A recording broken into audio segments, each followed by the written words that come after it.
Anda menyaksikan Kompas Bisnis bersama saya Nanda Aprilia. Harga emas dunia menguat pada perdagangan Senin kemarin setelah Amerika Serikat dan Iran mengumumkan kerangka kesepakatan damai untuk mengakhiri konflik yang berlangsung selama beberapa bulan terakhir ini. Berdasarkan data dari RTI Business, pada perdagangan Senin 15 Juni 2026, harga emas spot naik dengan harga tertinggi di 4.315 per troy ounce atau lebih dari 76 juta rupiah. Angka tersebut menjadi level tertinggi sejak 9 Juni 2026. Sementara itu, kontrak berjangka emas Amerika Serikat untuk pengiriman Agustus menguat 1,9% menjadi 4.318 per troy ounce atau hampir 77 juta rupiah per troy ounce.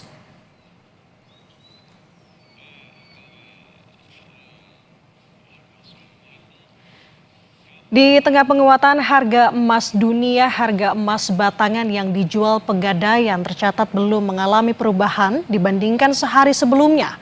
Untuk produk Galeri 24, harga emas ukuran 0,5 gram masih berada di level Rp1.414.000. Sedangkan ukuran 1 gram dibanderol harga Rp2.696.000.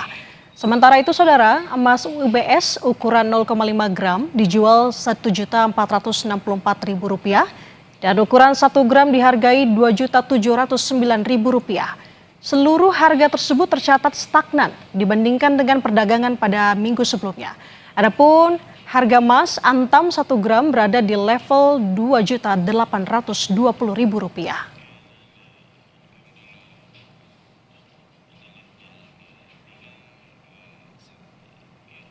Setelah Amerika Serikat dan Iran mengumumkan kerangka kesepakatan damai, harga emas dunia terpantau menguat pada perdagangan hari Senin kemarin. Namun harga emas domestik masih terpantau stagnan. Mengapa hal ini terjadi?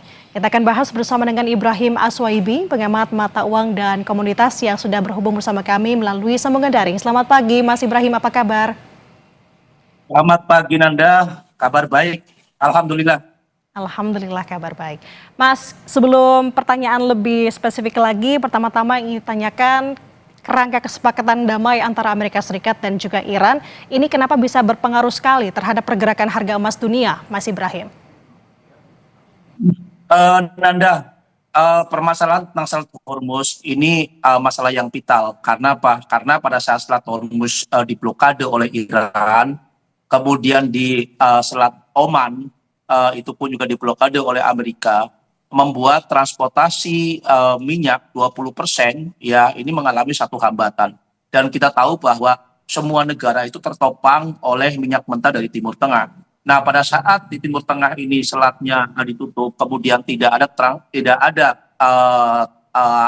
suplai minyak ya dari Selat Hormuz, membuat harga minyak mentah mengalami kenaikan, dolar mengalami penguatan, sehingga berdampak terhadap transportasi dan logistik. Nah, barang-barang turunannya ikut mengalami kenaikan sehingga inflasi tinggi dan disitulah kebijakan Bank Sentral akan menaikkan suku bunga.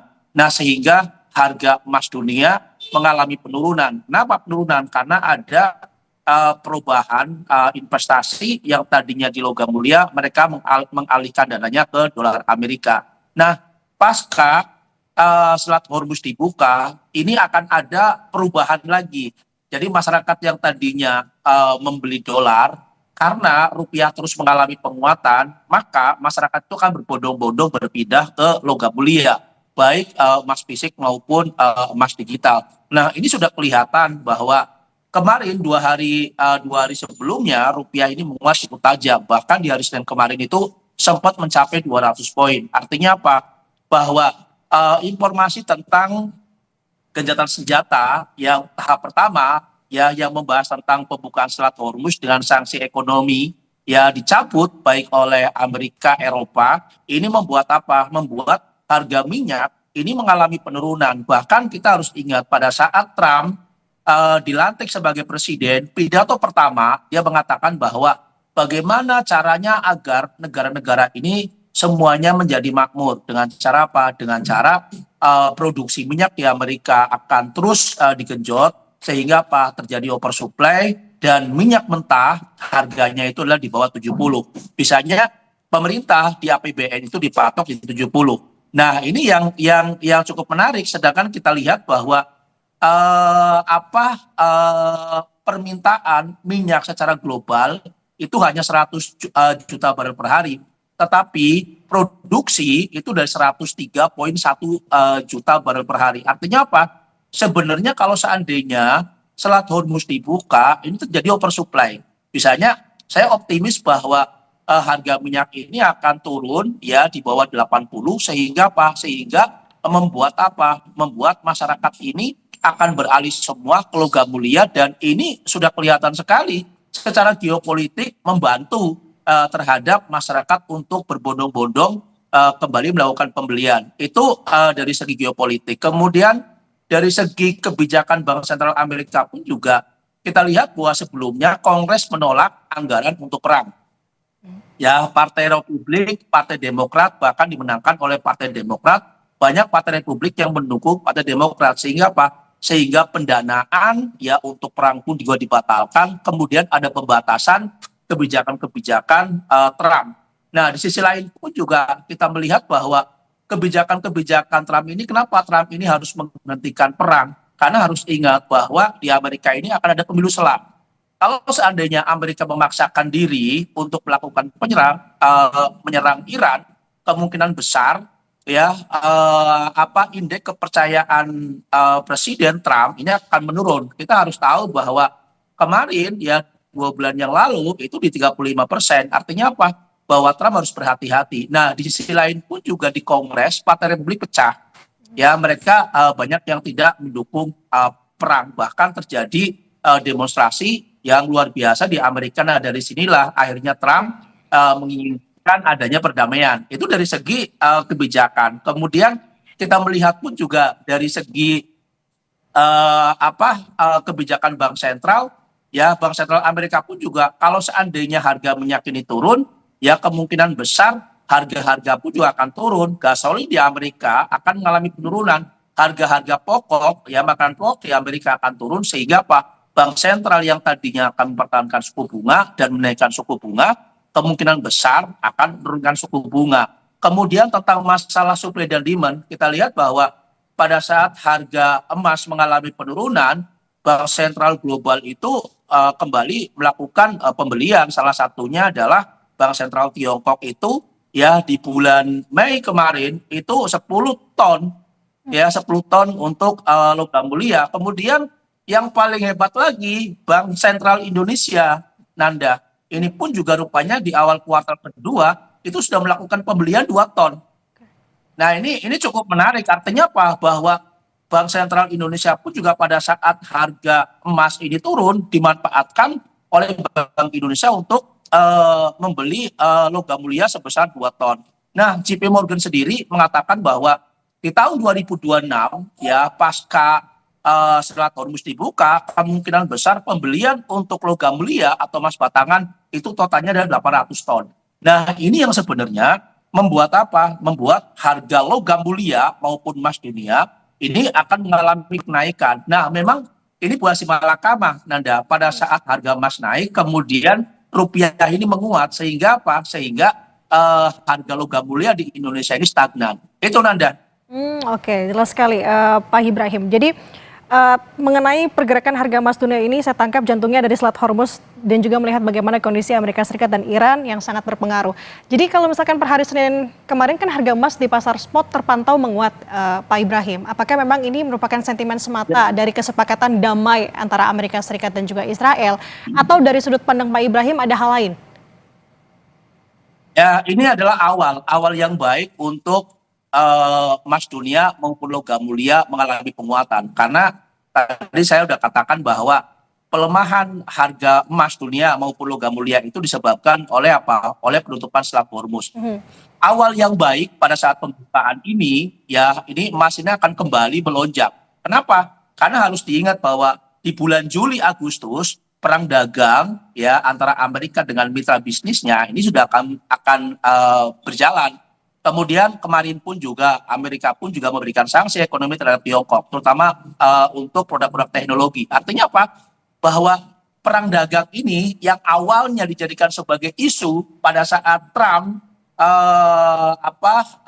melakukan pencalonan sebagai presiden dan kampanye, ya ini yang kemungkinan isu ini juga akan membuat apa? Membuat logam mulia ini akan naik, harga emas dunia akan naik. Artinya apa? Bahwa masa penurunan harga emas dunia maupun logam mulia ini adalah terakhir setelah apa? Setelah Selat Hormuz dibuka. Nah, Selat Hormuz dibuka ini awal kuncinya, Nanda. Awal kunci logam mulia dan emas dunia akan kembali mengalami kenaikan. Oke, ini kan menjadi kunci banget berarti ya Pak Ibrahim mengenai kondisi geopolitik untuk saat ini. Jadi bagaimana untuk kita bisa membaca pergerakan harga emas ke depannya dengan kondisi geopolitik seperti saat ini? Ini kan masih belum menentu ya sikonnya. Ya. Oke, Nanda. Jadi begini, kita lihat bahwa saat perang terjadi di Timur Tengah, ya ini berdampak positif terhadap emas dunia maupun logam mulia. Karena apa? Karena banyak bank sentral global itu melakukan diversifikasi cadangan devisanya dari dolar menggunakan logam mulia. Tetapi pada saat Iran Israel melakukan penyerangan terhadap pucuk pimpinan ya Iran, ya terutama di sini adalah Ayatollah Khamenei dan kerabat dan pejabat-pejabat yang saat itu sedang melakukan meeting ya di rumah pribadinya, ini membuat garda revolusi Iran ini marah. Nah, sehingga apa? Cara satu-satunya kemarahan dari Iran ini itu melakukan sabotase ya blokade terhadap Selat Hormuz.